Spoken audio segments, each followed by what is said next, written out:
Robert Ménard a quitté les réseaux sociaux et suspendu ses interventions radio-télévisées. Loin de l'infernale mécanique du buzz et des likes, il renoue avec le bon sens, la nuance et retrouve sa liberté. J'ai fermé mes comptes sur les réseaux sociaux et suspendu mes participations aux émissions de télé et de radio. Cette cure de silence, momentanée ou définitive, je ne le sais pas, est à la fois un soulagement et une perte. Fini Twitter et Facebook. Pas seulement parce que je suis atterré par la violence, la bêtise crasse, la haine des commentaires, le plus souvent lâchement anonyme, mais aussi parce que je me suis surpris à succomber à cette logique folle qui fait que, pour être repris, on est toujours plus cash. Une surenchère pernicieuse et excitante. On compte toujours plus de likes, plus de followers. Au risque de choisir ces mots en fonction du buzz qu'ils sont susceptibles de nourrir. À cette logique, je n'échappais pas. Je ne suis pas meilleur que les autres. J'ai cessé de le croire. Alors j'ai arrêté, même si je regrette, parfois, de ne plus pouvoir, en un clic, donner mon opinion. Mais est-elle si importante? Je préfère ne pas me poser la question, ce qui m'évite d'avoir à y répondre. Et puis, avec les réseaux sociaux, vous êtes embarqués, englués dans une mécanique qui fait que même vos silences sont interprétés. Si vous ne réagissez pas aux propos du député RN ayant déclaré qu'il retourne NT en Afrique, faute, tout simplement, de savoir qu'en dire, vous êtes un traître pour vos amis de la droite, qui attendent un signe de solidarité, et un raciste pour la gauche, puisque vous ne prenez pas vos distances.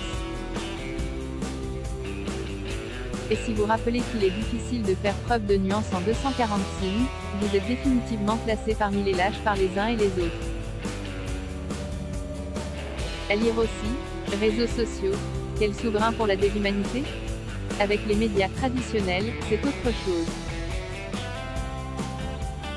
À la télé comme à la radio, je m'exprime régulièrement. Et je n'ai aucun procès à leur faire. C'est si commode et si faux. J'y suis reçu presque toujours sympathiquement, et encore, ce presque est superflu. Sans agressivité. Un peu comme un ami qui, après s'être égaré très à droite, reviendrait à la maison. Ils n'ont pas tort.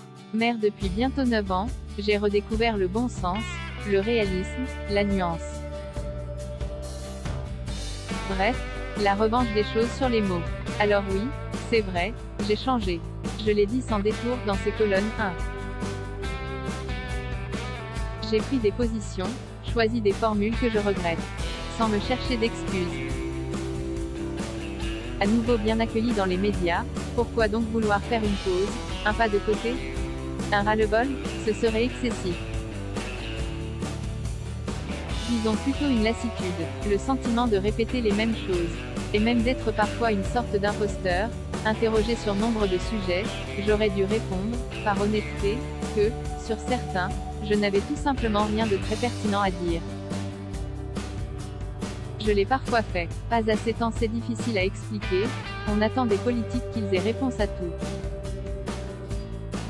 Et ils se prêtent au jeu. Je l'ai fait, comme tout le monde. On résiste, je résiste difficilement à l'appel d'un journaliste. Il fait si bon à la lumière des projecteurs. Et puis, je ne suis pas sûre, dans tous les cas moins sûre qu'auparavant, de ce que je pense. J'ai des convictions, mais quand je les décline en décision, je mesure à quel point elles se cassent régulièrement le nez sur la réalité.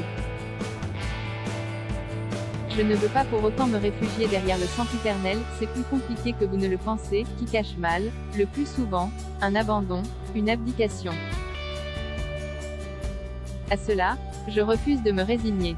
Comment aborder un monde qui est tout sauf en noir et blanc sans pour autant renoncer à changer ce même monde que je continue à trouver dégueulasse pour les plus faibles? À cette question, je ne sais plus apporter de réponse définitive. Du coup, je suis inquiet, stressé en arrivant sur un plateau de télévision comme je ne l'ai jamais été. Je ne suis plus sûre de savoir retomber sur mes pattes en m'abritant derrière une formule, un bon mot. Je doute de moi et surtout, de mes solutions. À lire aussi, Robert Ménard.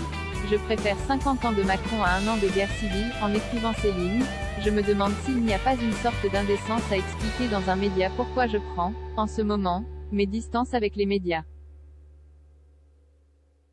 Serais-je de ces acteurs dont les tournées d'adieu s'éternisent au point de ne jamais s'achever? Je ne le voudrais pas. J'essaie simplement de m'expliquer à haute voix, persuadé que je ne suis pas le seul à buter sur ces mêmes interrogations. Et puis, je le dois à ceux qui suivent mes interventions et, notamment, mes concitoyens vitérois. Beaucoup sont fiers que leur maire parle à la télé. C'est une sorte de reconnaissance pour notre ville de province. Je n'y suis pas insensible.